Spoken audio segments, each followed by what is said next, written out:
Yəni o deyirlər heyvanlardan xəstəlik keçmək zət hamısı yalan bir şeydir, belə bir şey yoxdur.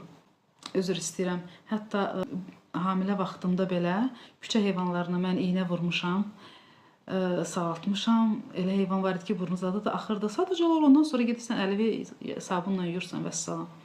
Və nə məndə, nə də mənim uşaqlarımda heç bir xəstəlik olmadı. İnanırsınız, heç bir. İndiyə kimi də biz neçə cür mən analizləri verdim.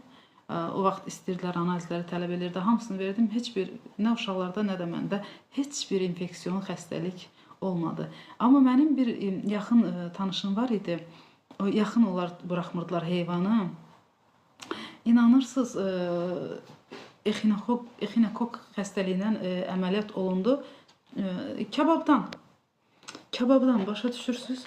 Əsas insanlara nədən şey eləyir? Yəni quşlar, zatlar bayırda quşların şeyi düşürsə, onların nəcisi göyərtidən və bişməmiş şeylərdən. Yəni bunların riski daha çoxdur, nəinki heyvan. Əgər heyvanı sən evin içində saxlayırsansa, evin içində saxladığın heyvan elə bil ki, bu dəftərdə nə varsa, bax, bu dəftər evin içindədir.